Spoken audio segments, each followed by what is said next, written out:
Well, Moses, the Baker Hughes Bobcats have had a great start to their season so far, but that could be changing. They have some pretty stiff competition coming up. Yeah, you know what? Winners of 11 games, or at least lost once in their past 11 games this weekend, could be the toughest task, though. Emmett Murphy has the story. It's a great time to be a Baker Hughes Bobcat. We had lots of road games early there off, and now we got 6 home games, so it's good to have those, and then making the max gave us lots of confidence too, so that was good. Nice to get a couple guys, Cap and Hunter, back in the lineup, and we eased them into it a little bit, but hopefully this weekend they'll be even better. That momentum comes at an opportune time, as this weekend they'll face the Dodge Division's top squad and one of the 3 teams to have beat them this season. I switched the lines up again a little bit this week, and hopefully we'll get some scoring from everybody. This weekend is the middle of a 6-game homestand for the Cats. After a win and a tie last weekend, they're keeping the same lofty goals for the final 4 games. I told the guys we had a 6-game homestand. I wanted to go 6-0, but if we go undefeated on it, I'll take that as well. Just battle hard and come ready every game. The Bobcats face Sherwood Park Saturday at 4:45 and St. Albert Sunday at 2. Both games are at the Civic Center. Emmett Murphy, Newcap Sports.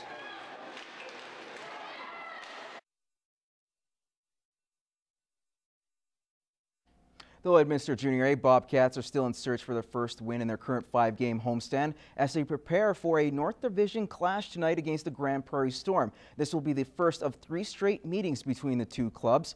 In their previous clashes, Grand Prairie took both contests by a combined score of 9-4. The Storm have been playing unreal as of late, winning 11 straight. Puck drop for tonight's game is set for 7:30 at the Civic.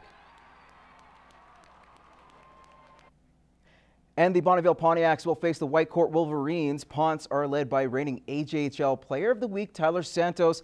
Puck drop for that one is also 7:30 tonight. Meantime, the Aggression Fighting Championship is holding their 14th event tonight in Edmonton. And as Matt Schumont tells us, Cold Lake's Tim Camelli and Edmonton's own Victor Valimaki will be looking to send a message in the light heavyweight division. On a 2-fight losing streak, Cold Lake's Tim Camelli earned a decision at EFC 9 back in June, crediting the win with the help of his training at Edmonton and Calgary, learning to become a better striker.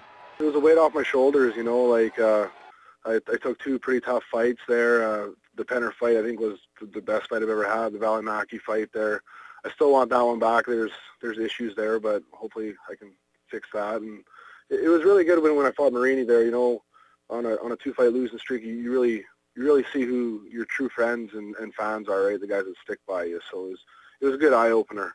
Camelli's opponent will be Mike Kent, who is a well-rounded fighter, not losing in his career, posting an 8-0 record. However, Camelli is throwing all the numbers out the window, saying he wants this fight more than his opponent. He's trained hard. I've trained hard. It's already in the stars who's going to win the fight, you know. Like, I'm prepared. He's prepared. To be honest with you, I don't think he wants it as bad as I do. I've been used as a stepping stone before. Kind of getting the impression that's what they're trying to do here again, and it's not going to happen. These guys are just going to stand and bang. These guys do not like to take the fight to the ground. They like to stand and bang. Someone's going to get knocked out. Ex-UFC fighters will hook up as Edmonton's Victor Valimaki takes on Razak Halassan. Valimaki, who hasn't fought since his win back in February, says he's well prepared for Halassan. A lot of people think I'm more of a stand-up guy, but I'm actually a lot better on the ground than I am with my stand-up. So if he does want to get into a submission game, he's going to fall right into exactly what I plan on doing. You're going to see a totally revamped fighter.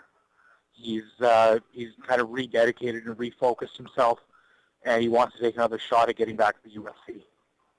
So you will see a much more complete fighter this time, who's the weight cut's going a lot better for him.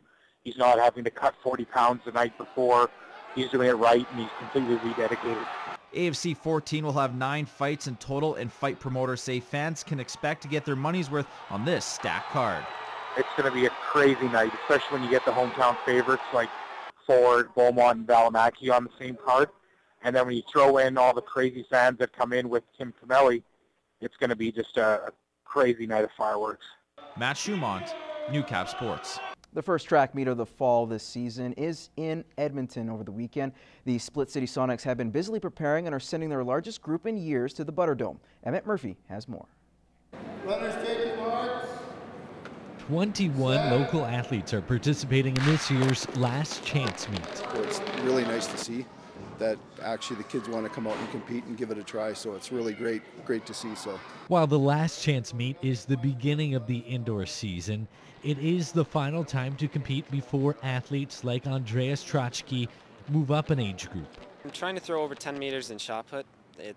I've never broken it before. I'm at like 9 and a bit right now, so that's a pretty big goal, but I want to beat that. He's just been improving almost every meet, and he's just doing a great job of what he's doing, and being really diligent with his training and stuff. Whether it's a fifth-year athlete or a rookie runner, the focus this weekend is simple. Well, just try your hardest and have fun. I just expect them to do their best, and that's all we ever do. Well, hopefully a good performance. I'm only competing in shot put, so hopefully I'll do at least 950 meters. So I've done better, but it's the first of the season, so I'm hoping to get close to that. The meet runs all day Saturday, featuring mainly athletes from across northern Alberta. Emmett Murphy, Newcap Sports. Thanks, Emmett. Let's move on. Day 2 of the 2A Boys Provincial Volleyball Championships in Kitscoty and Marwayne. The host Kitscoty Cavaliers went into their morning matchup at 1-1, looking to improve on that mark. The Cavs facing the Three Hills Royals, winners of the South Central Zone. The Cavaliers took the first set 25-12, so to the second, the Royals, Dane Steen with the killer spike. That made it 23-17 to set point, and no chance of a return by the Cavs there. Royals take the second set. So to the third and deciding set, Kitscoty's Steven Lebsack was a factor, coming up with the tip past 3 blockers. Nifty little move there. Then on match point, it's Lebsack again, this time with the kill. Kitscoty wins it 2-1. They would lose in their afternoon matchup to Picture Butte. Their record is now 2-2.